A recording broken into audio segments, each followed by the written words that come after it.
Like and subscribe on the way in the door, my people. I hope you all are having a fantastic day today. Welcome back to Fanboy Fridays. For those of you who saw my video earlier, you know that I am battling the flu right now, so we won't be doing the Fanboy Files this Friday, simply because it hurts to laugh. And so we'll resume Fanboy Fridays in the new year. But before we get into it, I want to thank everybody who participated in the poll this week, and that is, could the 2013 Miami Heat beat the 1992 New York Knicks? And 72% of people said no, and 28% of people said yes. And I have to agree. I'm really starting to think that I'm not sure how many of the great teams of the present could actually compete with the greater teams of the past, simply just from a mental toughness standpoint. I just don't. The more I research stuff, and I just feel like, again, we're in this Barbie era of the NBA. So to me, it would be hard pressed to find teams that could actually stand the mental part of the game playing against some of these older teams who were just much tougher. I mean, when you talk about the 92 Knicks, and you got Starks and Mason and Oakley and Doc Rivers and Greg Anthony, Patrick Ewing, if I didn't say him already. But yeah, to me, teams were just so much more mentally tough that it would be hard for me to. It's hard for me to imagine a team from the Barbie era competing with some of the greater teams of the past. And on that note, I think this is an appropriate poll to get into the topic of today's video, and that is why I think the 2013 year was LeBron's best year. Now, if you've been following my channel for a while, you know that I have said, to me, LeBron James is more like Scottie Pippen than Michael Jordan. As a matter of fact, I would say LeBron James is what you get if Scottie Pippen would have been made the leader of a team.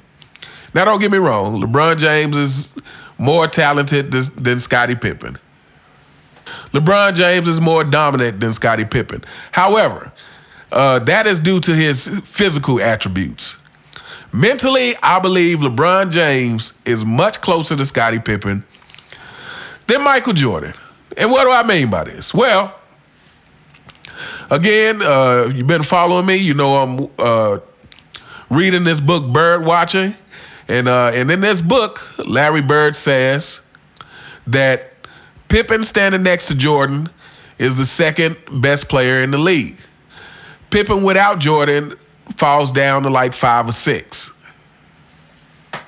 And to be honest, I think Larry Bird was being kind and falling down to 5 or 6. To me, Pippen without Jordan probably falls out of the top 10. If we're talking about he never played alongside Jordan. Now, if you're talking about during their best years together, then yeah, maybe. But anyway, Pippen is the kind of player who plays his best when he is playing alongside someone who's a real killer, because Pippen is actually not. Pippen plays his best alongside Michael Jordan because Michael Jordan is the real killer. So it kind of makes it, Pippen has a soft place to fall for his failures. To me, this is the same thing with LeBron James. LeBron James plays best when he's playing alongside someone who actually has the killer mentality. Because LeBron James actually doesn't really have it.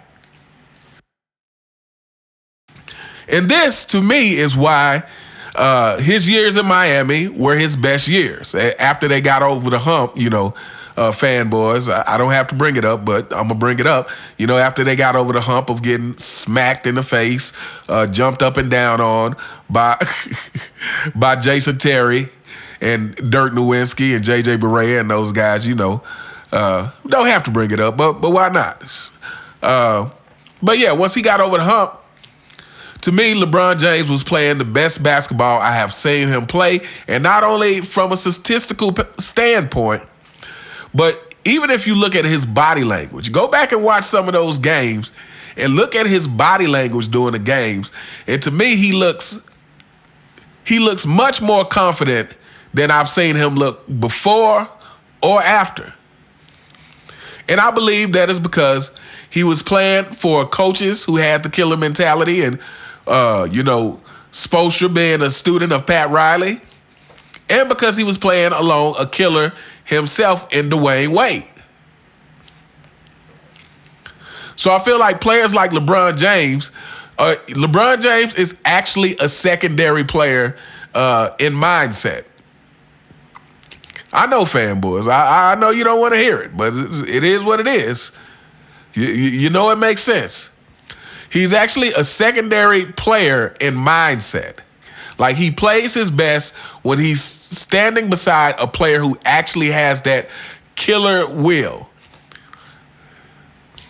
And even if you want to go to the 2016 finals, like, Kyrie was never the player that Dwayne Wade was, but Kyrie is much more of a killer than LeBron James is. Or I should say, Kyrie is much more fearless than LeBron James is. And this is something we've talked about over and over again on this channel. It's like LeBron James does not actually have great leadership. It's like no matter how much they try to sell us this and how much they try to say, this guy makes his teammates better and all this, LeBron James' mentality is that of a Scottie Pippen. He doesn't have a true leader mentality. A true leader has to be confrontational. A true leader has to be confrontational. A true leader can't be afraid to rock the boat, so to speak. A true leader can't worry about hurting someone's feelings or worried about how they're going to be perceived. A true leader has to make things uncomfortable so that everyone understands that they, have to play at their best. And again, even though LeBron James definitely played his best basketball in Miami, to me, if you go back and watch those games, as far as demeanor on the court, to me, it is clear that Dwayne Wade was the one with the championship experience. He was the one who was a silent leader. He was the one who relinquished his position, again, which shouldn't have had to happen. LeBron James was coming to his team. LeBron James should have been the one to say, hey, I'm coming to your team. I will figure out a way to complement what you're doing. But no, again, like the real leader, Dwayne Wade says, hey, you do you, I'll figure out a way to play, and I'll adjust my game. But anyway, this is not going to be a long video. Let me know what you guys think in the comments. First of all, do you think that LeBron's Miami years were his best years? And why do you think that is? And like I said, I really believe LeBron James has more of a Scottie Pippen type mentality. And, it's kind of like LeBron James is like a little brother kind of mentality. He's like, he can be tough as long as the big brother is there to come to his defense. Again, kind of going back to this whole killer mentality thing that you fanboys like to pretend is not a big deal when it is a huge deal. But anyway, let me know what you guys think in the comments. You all have a fantastic day, and I'll see you next time. All right.